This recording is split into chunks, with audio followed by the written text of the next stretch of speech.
जय हिंद फ्रेंड्स। आज हम लोग एक बायोलॉजी का टॉपिक पढ़ेंगे जिसका नाम है न्यूक्लिक एसिड।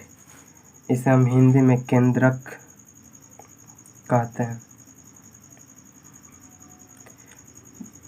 ये डीएनए न्यूक्लिक एसिड में डीएनए और आरएनए दोनों पाया जाता है। यह एक डीएनए और आरएनए एक कोशिका, ये एक कोशिका है, इसमें न्यूक्लियस होता है, इसी में डीएनए और आरएनए पाया जाता है। ये है क्रोमोसोम, इसको हम क्रोमोसोम कहते हैं, हिंदी में गुणसूत्र कहते हैं। सवाल पूछता है कि डीएनए को पहली बार किसने देखा था। ये एक अलग क्वेश्चन है। और दूसरा पूछता है डीएनए का मतलब मॉडल किसने दिया था। ये एक अलग क्वेश्चन है। तो डीएनए को पहली बार कार्लसबर्ग ने देखा था और इसका जो मॉडल है वो वाटसन एंड क्रिक ने दिया था। जब आप क्रोमोसोम को खींचते हैं तो डीएनए बनता है, और जब डीएनए को और खींचा जाता है तो जीन बनता है।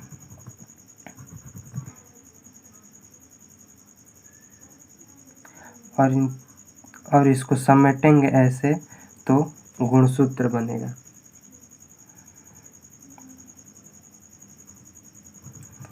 कभी कभी पेपर में पूछ देता है कि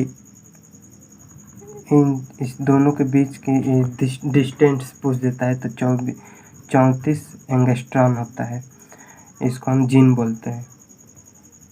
और जीन में भी जब जूम कर देखा जाता है तो जीन में भी न्यूक्लियोटाइड होता है।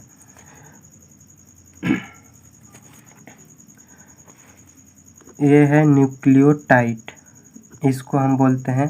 जीन का मॉडल जो होता है वो डबल हेलिक्स होता है। ये डबल हेलिक्स होता है। हम इसको बोलते हैं न्यूक्लियोटाइड। और जो यहाँ पर बिंदु क्रॉस करता है उसको बोलते हैं क्रोमेटिन। अब डीएनए कितने प्रकार के होते हैं उसके बारे में देख लेते हैं। दोस्तों, डीएनए को न्यूक्लियोटाइड भी कहते हैं। इसका 2 प्रकार होता है, न्यूक्लियोसाइड और फास्फेट। प्रश्न पूछता है कि डीएनए में कौन सा तत्व पाया जाता है, तो डीएनए में फास्फेट तत्व पाया जाता है। लड़के गलती कर देते हैं। ये नाइट्रोजन बेस है, जो अम्ल और क्षार वाला जो बेस है ना, वो बेस है नाइट्रोजन बेस। तो डीएनए में कौन सा तत्व पाया जाएगा? फास्फेट। ये फास्फोरस के फॉर्म में रहता है फास्फेट।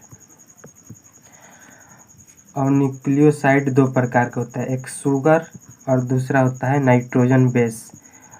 और पूछेगा कि डीएनए में कौन सा शुगर पाया जाता है, तो अगर डीएनए रहेगा तो डीऑक्साइड न्यूक्लिक शुगर पाया जाएगा। और आने में राइबोस शुगर पाया जाएगा। डीएनए में डीऑक्सी न्यूक्लिक एसिड, डीएनए का पूरा नाम होता है डीऑक्सी न्यूक्लिक एसिड। डीएनए में डीऑक्सी राइबोस शुगर, डीएनए में डीऑक्सी राइबोस शुगर पाया जाएगा। और आरएनए में राइबोस शुगर पाया जाएगा। नाइट्रोजन बेस 2 प्रकार के होते हैं, एक होता है प्यूरिन और दूसरा होता है पाइरिडमीन। प्यूरिन और पाइरिडमीन होता है। प्यूरिन 2 होते हैं, एक होता है AG और पाइरिडमीन 2 होता है TC। इन दोनों के बीच में हाइड्रोजन एक बॉन्ड बनता है जिसे हम हाइड्रोजन बॉन्ड कहते हैं। इसे AGTC ATGC भी कहते हैं। यहाँ पर देख लीजिए, A और T के बीच में डबल बॉन्ड बनेगा और G और C के बीच में ट्रिपल बॉन्ड बनेगा। AT के बीच में डबल बॉन्ड और GC के बीच में ट्रिपल बॉन्ड। पहले 2 आता है तो डबल बॉन्ड बनेगा, उसके बाद 3 आता है तो ट्रिपल बॉन्ड बनेगा। GC के बीच में ट्रिपल बॉन्ड। यहाँ पर ध्यान से समझिएगा, जो थायराइडमिन है उसके जगह पर अगर हम यूरेसिल, इसको हटाकर यूरेसिल लगा देंगे ना, तो आरएनए बनता है। तो अगर आपके पास डीएनए रहेगा तो आरएनए बना सकते हैं, आरएनए रहेगा तो आप डीएनए बना सकते हैं। यहाँ पर डीएनए के डबल हेलिक्स संरचना है 80 GC।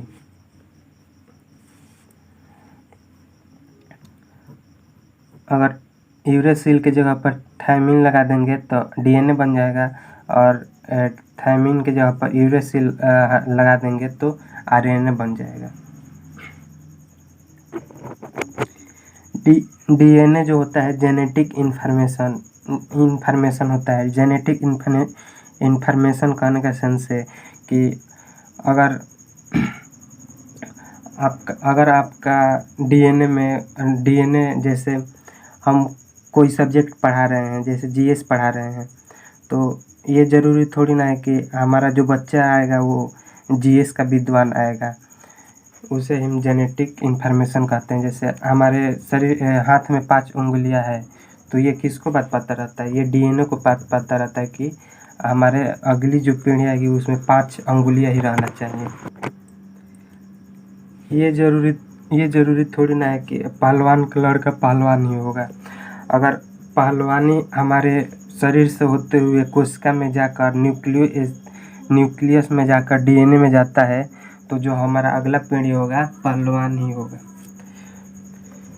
तो डीएनए में ये इन्फॉर्मेशन अगली पीढ़ी में डीएनए से ही इन्फॉर्मेशन जाता है। हमारे शरीर में 5 उंगलियां है तो 5 उंगलियां ही होगी। ये इन्फॉर्मेशन डीएनए के पास रहता है। अगर डीएनए में गलत इन्फॉर्मेशन चला गया तो देखते नहीं, किसी के कोई छांगुर पैदा हो जाता है, किसी का मुंह इधर हो जाता है, आँख एक नहीं रहता है, वो सब डीएनए की वजह से होता है। हमारे शरीर में क्रोमोसोम की संख्या 23 जोड़ी होती है, संख्या में 46 होती है। और अगला देख लेते हैं आरएनए के प्रकार।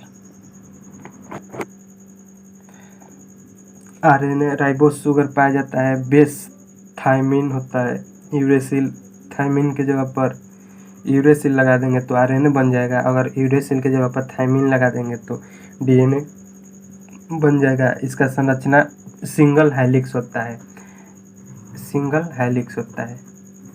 इसके संरचना सिंगल हेलिक्स होता है। कार्य, ये प्रोटीन संश्लेषण मतलब प्रोटीन का निर्माण करता है। हमारे शरीर में 10 पहले से ही अनावश्यक प्रोटीन रहता है, उसके बाद से जब हम भोजन करते हैं उसमें 10 आवश्यक प्रोटीन रहता है। 20 एमिनो एसिड मिलकर एक प्रोटीन का निर्माण करता है। एक्चुअली आरएनए प्रोटीन को पहचानने में मदद करता है। यहाँ पर लिखे हैं 10 अनावश्यक हमारे शरीर में रहता है और 10 से हम आवश्यक भोजन में खाते हैं तो उसमें प्रोटीन रहता है। तो 10 20 अमीनो एसिड मिलकर एक प्रोटीन का निर्माण करता है। आरएनए के प्रकार, आरएनए 3 प्रकार के होता है। एक होता है मैसेंजर आरएनए, ट्रांसफर आरएनए और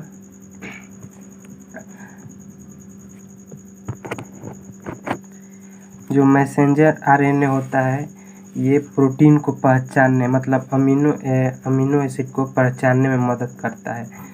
ये पहचान कर मैसेज कर देता है ट्रांसफर आरएनए को, और ट्रांसफर आरएनए उसको लेकर परिवहन करता है, परिवहन कर आरआरएनए के पास पहुंचाता है और आरआरएनए ही प्रोटीन का निर्माण करता है। टीआरएनए परिवहन का कार्य करता है, एमआरएनए पहचानने में मदद करता है। जैसे आप भोजन किए हैं, भोजन में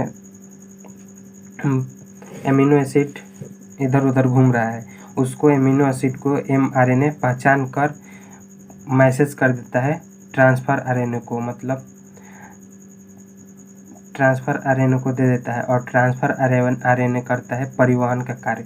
ट्रांसफर मतलब यहाँ वहाँ परिवहन करने का कार्य, और परिवहन ये ट्रांसफर आरएनए यहाँ से आरआरएनए के पास दे देता है और आरआरएनए ही प्रोटीन मतलब एक प्रोटीन का निर्माण करता है। तो आरएनए का प्रकार समझ में आ गया, डीएनए समझ में आया। डीएनए में पूछा गया कि कौन सा तत्व पाया जाता है, तो डीएनए में फास्फोरस तत्व पाया जाता है। बेस कौन सा पाया जाता है, तो बेस नाइट्रोजन बेस पाया जाता है। डीएनए का पूरा नाम डीऑक्सी राइबो न्यूक्लिक एसिड होता है। आरएनए का पूरा नाम राइबो न्यूक्लिक एसिड होता है।